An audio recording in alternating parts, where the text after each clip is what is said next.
మెదక్ జిల్లా నిజాంపేట మండల కేంద్రంలో కాంగ్రెస్ పార్టీ నాయకులు మీడియా సమావేశం నిర్వహించారు. శనివారం నస్కల్ రాంపూర్ రహదారి నిర్మాణం కోసం గ్రామస్తులు రిలే నిరాహార దీక్షలు చేపట్టడంతో ఆ విషయమై వారు స్పందించారు. ఎమ్మెల్యే రోహిత్ రావు దృష్టికి తీసుకెళ్లి గతంలోనే రోడ్డు సమస్య పరిష్కరించేందుకు కృషి చేస్తున్నామని, గత బీఆర్ఎస్ ప్రభుత్వం కాంట్రాక్టర్కు బిల్లులు చెల్లించకపోవడంతో రోడ్డు నిర్మాణ పనులు నిలిపివేసినట్లు తెలిపారు. మాజీ ఎమ్మెల్యే మైనంపల్లి హనుమంతరావు కాంట్రాక్టర్తో మాట్లాడి పని ప్రారంభించాలని ఆదేశించారని, అయినప్పటికీ సదర్ కాంట్రాక్టర్ పనులు ప్రారంభించలేదని తెలిపారు. బీఆర్ఎస్ పార్టీకి చెందిన కాంట్రాక్టర్ కావడం వల్ల పనులు ప్రారంభించలేదని, ఇప్పటికైనా పనులు ప్రారంభించాలని కాంట్రాక్టర్కు సూచించారు. కాంట్రాక్టర్ గారు నిర్లక్ష్యం వదిలి దయచేసి కాంగ్రెస్ పార్టీని, మా శాసనసభ్యుని బదనాం చేయకుండా నువ్వు ఈ రోజు పని మొదలు పెట్టండి, ఈ రోజు కాకపోతే రేపు పని మొదలు పెట్టండి.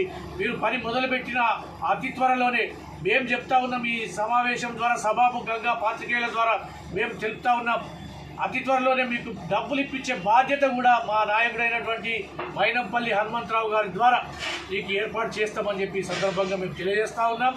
ముఖ్యంగా సాగిస్తూ మధ్యాంతరంగా ఆపేసినటువంటి కిషన్ రావు అనే కాంట్రాక్టర్, అతడు మన టీఆర్ఎస్ ప్రభుత్వంలో రెండో వ్యక్తిగా వెలుగుతున్నటువంటి కేటీఆర్కు దగ్గర బంధువైనటువంటి వ్యక్తి కాంట్రాక్టర్ గారు.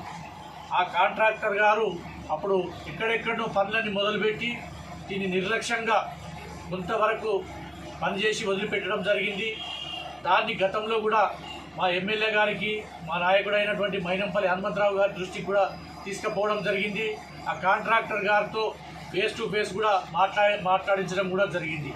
ఆ మాటల సందర్భంలో ఆ కాంట్రాక్టర్ గారు గతంలో ఎక్కడెక్కడ చేసిన బిల్స్, టీఆర్ఎస్ ప్రభుత్వంలో చేసిన బిల్స్ మాకు ఇప్పియండి అని కోరితే, గతంలో చేసిన బిల్స్తో మాకు సంబంధం లేదు, ఇప్పుడు మీరు ఏవైతే మా నియోజకవర్గంలో చేస్తున్నటువంటి వర్క్స్ ఏవైతున్నాయో వాటికి సంబంధించినవి మేము బాధ్యత వహిస్తాము, ఇప్పిస్తామని చెప్పడం జరిగింది. ఆ కాంట్రాక్టర్ గారు కూడా అతి త్వరలోనే దీన్ని మొదలు పెడతా అని చెప్పి మాట ఇచ్చి నేటి వరకు కూడా మొదలు పెట్టకుండా ఆ కాంట్రాక్టర్ నిర్లక్ష్యం చేస్తూ ఉన్నాడు. స్థానిక సంస్థల ఎన్నికలను దృష్టిలో పెట్టుకొని ఆ కాంట్రాక్టర్ టీఆర్ఎస్కు సంబంధించినటువంటి వ్యక్తి ఈ కాంగ్రెస్ ప్రభుత్వాన్ని బదనాం చేయాలనే ఉద్దేశంతో ఆ కాంట్రాక్టర్ దీన్ని పెండింగ్ పెట్టడం జరిగింది. అదే కాకుండా మొన్న మధ్యలోనే ఇక్కడ ఉన్నటువంటి R&B అధికారులతో కూడా మా ఎమ్మెల్యే గారు సమావేశమై అతి త్వరలోనే దాన్ని మొదలు పెట్టాలని చెప్పి వారికి కూడా సూచనలు ఇవ్వడం జరిగింది.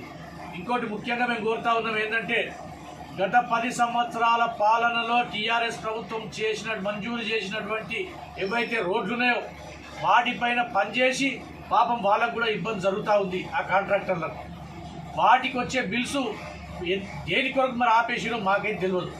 మరి ఏ ఉద్దేశంతో ఆపించారో మాకు తెలియదు. గతంలో చేసిన బిల్స్ కాదు, గతంలో మొన్న మధ్యలోనే మా నాయకుడైనటువంటి హనుమంతరావు గారు కూడా ఆ కాంట్రాక్టర్తో మాట్లాడి, నువ్వు మిషన్స్ రోడ్ కాడ దించు, నీకు ₹1 కోటి బిల్లు నేను ఇప్పిస్తా అని చెప్పి మా కార్యకర్తల సమక్షంలోనే ఆ కాంట్రాక్టర్ కూడా చెప్పడం జరిగింది. కానీ ఆ కాంట్రాక్టర్ నేటి వరకు కూడా మిషన్స్ కాదు కదా, ఒక నయా పైసా పని కూడా మొదలు పెట్టలే. దయచేసి ఈరోజు మేము పత్రికాముఖంగా అందరికీ ఈ 4 గ్రామాల ప్రజలకు మేము విజ్ఞప్తి చేస్తూ ఉన్నాం. ఆ కాంట్రాక్టర్ను బ్లాక్ లిస్ట్లో పెట్టి కొత్త వర్క్ చేయాలంటే సుమారు కొత్త వాళ్ళకి అప్పచెప్పాలంటే సుమారు 2 సంవత్సరాలు పడుతుంది.